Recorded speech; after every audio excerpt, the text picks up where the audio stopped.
Take it one day at a time. I feel that's the only way a person can do it. I'm just Ron Turcotte, a human being.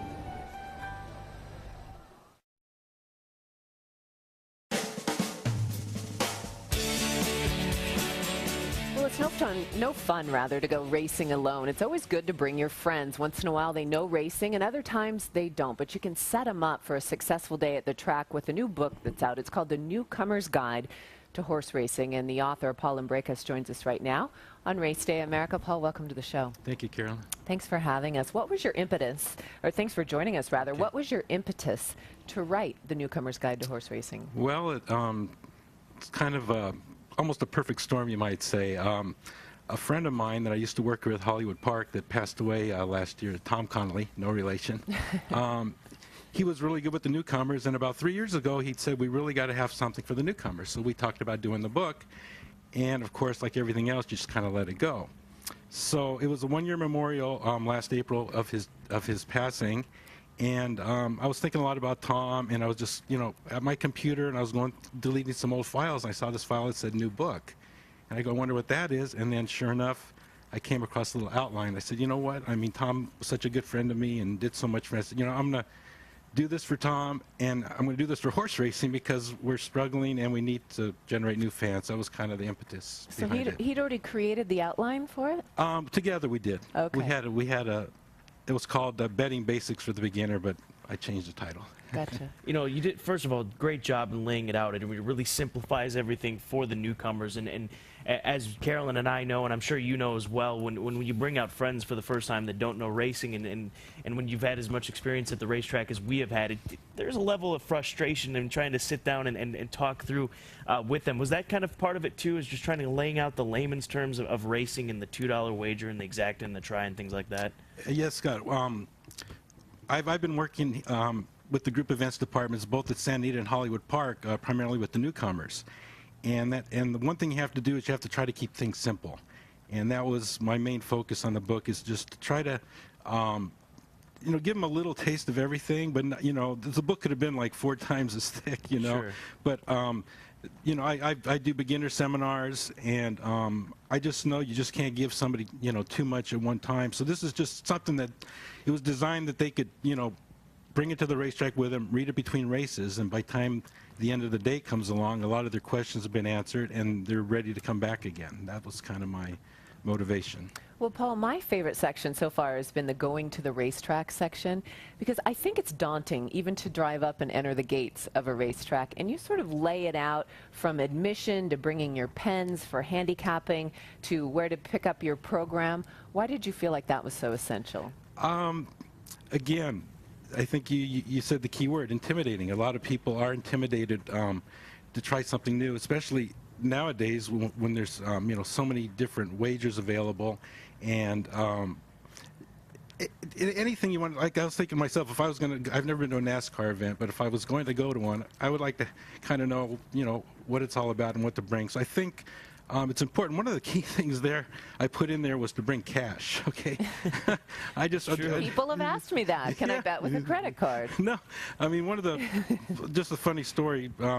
Recently, Del Mar had this concert, and they don't take cash, and all the kids carry these debit cards these days. So the line at the ATM was longer than the line to get into the admission window. So I thought that was important, to have them bring cash with them. Yes. Well, the book is very simple, but there is a lot of information in here, no question about it, and it's laid out beautifully from understanding the odds, which is another thing for people coming out, not exactly knowing what 2-to-1 means, or 5-to-2, or 9-to-5, and things like that.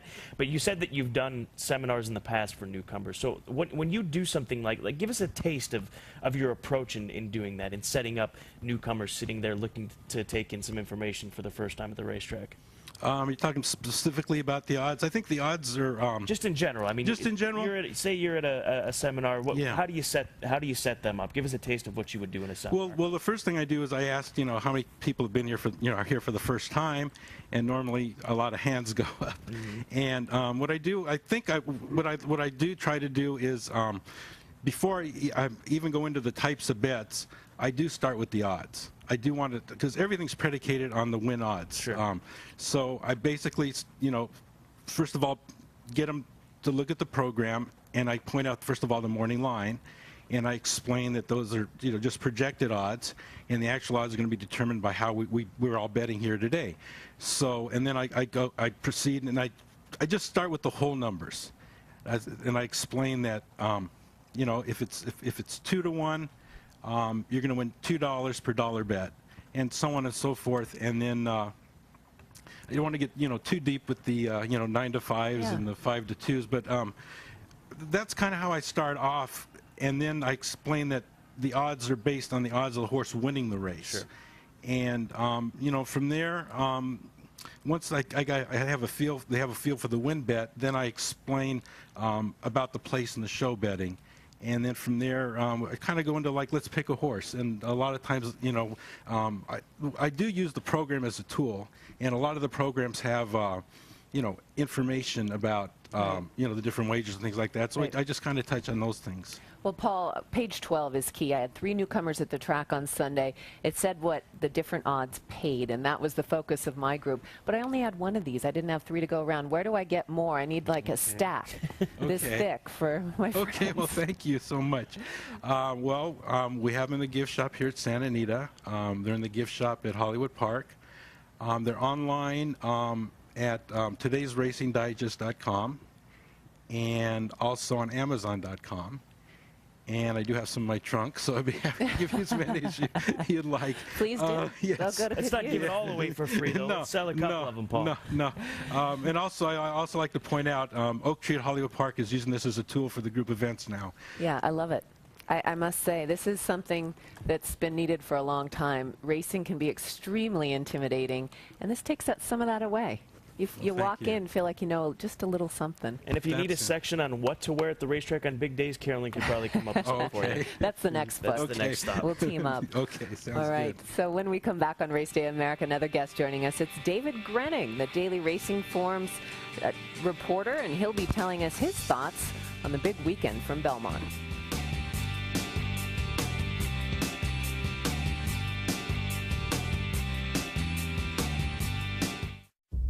Frenzied excitement, he eats up the ground and charges into the fray, afraid of nothing. When the trumpet sounds, our father's farm's been losing money for years. To run a horse breeding operation, you need a certain touch. You're a housewife.